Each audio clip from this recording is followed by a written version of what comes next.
বিয়েবাড়িতে নিমন্ত্রিত হিসেবে আমিও তখন উপস্থিত। আমার দিদির ছোট ননদের মেয়ের বিয়ে। আমি বর্ধমান থেকে গিয়েছি, খাওয়া দাওয়া পরেই করব ভেবেছি, কারণ বাড়ি ফেরার তাড়া নেই। সত্যি কথা বলতে খাওয়া দাওয়া করে শীতের রাতে বেলঘরিয়া থেকে বর্ধমান ফেরাটা একটু সমস্যারই বটে। দূরত্ব তো কম নয়। আমি তখন চেয়ারে বসে কফি খাচ্ছি। বরযাত্রীরা এসে পৌঁছেছে। এত ব্যস্ততার মধ্যেও আমার দিদি আমার কাছে এসে কানে কানে বলে গেল, ভাই খিদে পেলে খেয়ে নিস। আমার পাশেই বসে আছে আরও 2-3 জন মেয়ে। ওরা নিজেদের মধ্যে কথাবার্তা বলে চলেছে।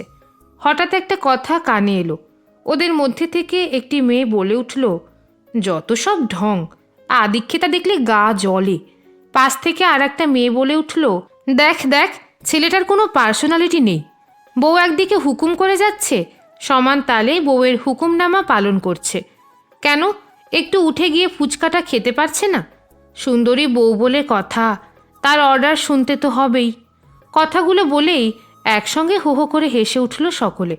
কথাটা শুনেই আমিও সামনের দিকে তাকিয়ে দেখি একটি ছেলে ফুচকার স্টল থেকে একটা একটা করে ফুচকা নিয়ে এসে মেয়েটিকে খাইয়ে দিচ্ছে, আর মেয়েটি চেয়ারে বসে সেটা খেয়ে চলেছে। দেখেই মনে হলো নতুন বিয়ে হয়েছে ওদের। আমিও দেখে একটু অবাক হলাম। ফুচকার স্টল তো বলতে গেলে মুখের সামনেই। এইভাবে একটা একটা করে ফুচকা নিয়ে এসে দেওয়ার থেকে নিজে একটু উঠে গিয়ে দাঁড়িয়ে খেয়ে নিলেই তো পারে। তবে এটার মধ্যে একটা ভালোবাসা আছে বটে। বউয়ের আবদার রাখতেই হয়তো ছেলেটি এইভাবে নিয়ে এসে দিচ্ছে। ব্যাপারটা দেখে আমার খারাপ লাগেনি, আর আদিক্ষেতা বলেও মনে হলো না। যারা যেভাবে ভালো থাকতে চায় থাক না, সেটা দেখে বাজে মন্তব্য করাটা ঠিক নয়। স্বামী স্ত্রীর মধ্যে প্রেমটা যতদিন থাকবে ততদিন সম্পর্কটা মধুর থাকে। সম্পর্ক একঘেয়ে হওয়ার থেকে এই ছোট ছোট আবদারগুলো পূরণ করলে ভালোবাসা বরং বাড়েই। কিছুক্ষণ পর আমার পাশেই বসে থাকা মেয়েগুলো উঠে গেল। আমি একাই বসে আছি। এদিকে আমার দিদি, জামাইবাবু ওরা সব যে যার কাজে ব্যস্ত। বিয়েবাড়িতে সেভাবে আমার পরিচিত কেউ নেই। দিদির বাড়ি হলেও কথা ছিল, এটা দিদির ননদের বাড়ি। যে ছেলেটি তার ওয়াইফকে ফুচকা নিয়ে এসে খাওয়াচ্ছিল তারাও আমার পরিচিত নয়। ওদের দেখে বরপক্ষের লোক বলেই মনে হচ্ছিল। এদিকে ওদের ফুচকা খাওয়া শেষ হয়ে গেছে তখন। মিনিট 15 পর দেখি ওই ছেলেটি হন্তদন্ত হয়ে মেয়েটির কাছে এসে বলল, বিদিশা, এই ব্যাচেই তুমি খেয়ে নাও। মা বলল, বৌমাকে ডেকে দে তাহলে। বিদিশা জিজ্ঞেস করলো, তুমি এখন খাবে না? আগে তোমরা খেয়ে নাও, আমি পরের ব্যাচে বসবো। বিয়ে না মিটলে তো যেতেও পারবো না কেউই। বেশ ঠিক আছে, তাহলে খেয়েই নি। হাতটা ধরো একটু। বলেই মেয়েটি হাতটা বাড়িয়ে দিতেই ছেলেটি বলল, সাবধানে, আমাকে ভালো করে ধরো। তারপর মেয়েটি চেয়ার থেকে উঠে ছেলেটির কাঁধে হাত দিয়ে আস্তে আস্তে এগিয়ে চলল। ছেলেটিও অত্যন্ত যত্ন সহকারে মেয়েটিকে নিয়ে গেল। মেয়েটি হাঁটা চলা স্বাভাবিক বলে মনে হলো না, ভালো রকম অসুবিধা আছে মনে হলো। পায়ের দিকে তাকাতেই দেখলাম মেয়েটির ডান পাটা নকল। অবাক হলাম। বুঝতে পারলাম তখন ছেলেটি কেন ফুচকা নিয়ে এসে খাওয়াচ্ছিল। শারীরিক প্রতিবন্ধী একটা মেয়েকে জীবনসঙ্গী হিসেবে গ্রহণ করাটা অনেক বড় মনের পরিচয়। কথাগুলো আমি তখন ভাবছি। কিছুক্ষণ পর দেখি ছেলেটি ওয়াইফকে পৌঁছে দিয়ে এসে আমার ঠিক পাশে এসেই বসলো। ছেলেটি নিজে থেকেই আলাপ জমালো। এদিকে আমিও কথা বলার জন্য আগ্রহী হয়েছিলাম।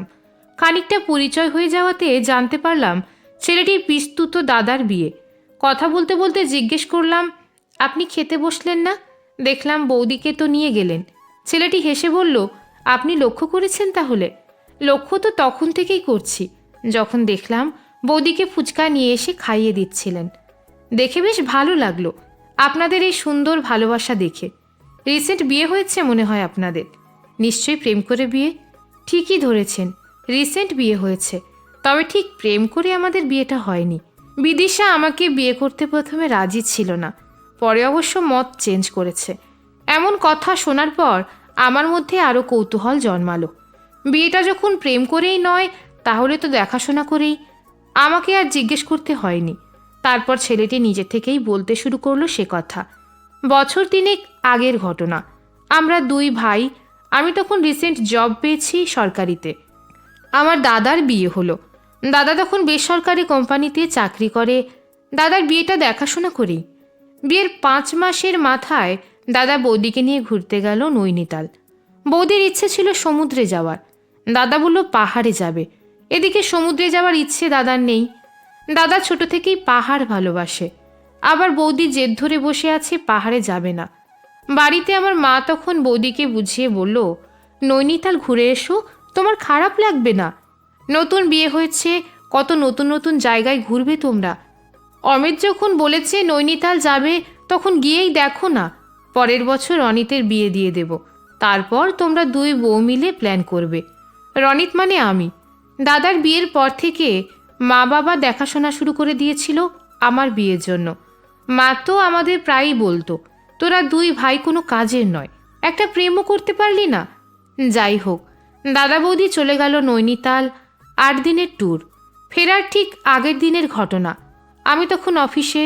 বাবা ফোন করে বলল, তাড়াতাড়ি বাড়ি আয়, বড় বিপদ। ভাবিনি এমন খবর শুনব। নৈনিতাল থেকে ফেরার পথে ভয়াবহ দুর্ঘটনা ঘটে। প্রচণ্ড কুয়াশা ছিল তখন। গাড়ি পাহাড় থেকে খাদে পড়ে যায়। বৌদি প্রাণে বাঁচলেও দাদা বাঁচতে পারেনি। বৌদি গুরুতর আহত অবস্থায় 3 মাস হসপিটালে ভর্তি ছিল। তারপর আমরা বাড়ি নিয়ে আসি। আর আজ যাকে আমার ওয়াইফ হিসেবে দেখলেন, বিদিশা আসলে আমারই বৌদি। আমরা কখনো ভাবিনি এমন ভয়াবহ পরিণতি হবে। দাদার চলে যাওয়াটা অনেক বড় ধাক্কা আমাদের কাছে, বিশেষ করে বৌদির কাছে। সুস্থ সুন্দর একটা জীবন থেকে একটা মেয়ের জীবনে এমন পরিণতি সত্যি কষ্টদায়ক। ভয়াবহ দুর্ঘটনায় বৌদির ডান পাটা হাঁটু থেকে বাদ দিতে হয়।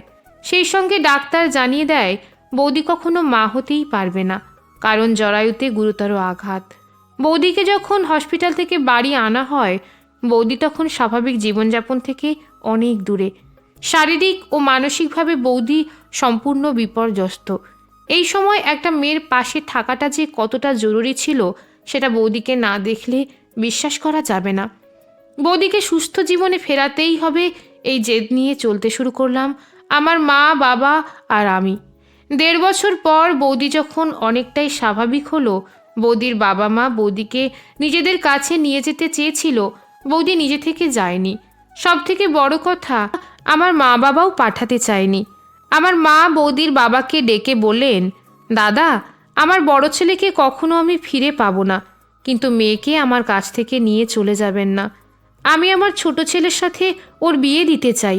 কেন জানি না, আমিও বৌদিকে স্বাভাবিক জীবনে ফেরাতে গিয়ে বৌদিকে ভালোবেসে ফেললাম। বৌদি কিন্তু এমন প্রস্তাবে রাজি হতে চায়নি। আমাকে ডেকে একদিন বলল, তোমার সুস্থ সুন্দর জীবনে আমি বোঝা হতে চাই না। শারীরিক প্রতিবন্ধী একটা মেয়ের থেকে পাওয়ার কিছু নেই। আমি যে কখনো মা হতেও পারবো না। আমি তোমার সবটুকু জেনেই তো তোমার পাশে থাকতে চাই। তোমার ভালো থাকাতেই এখন আমার ভালো থাকা। বৌদি আরও 6 মাস টাইম নেয়।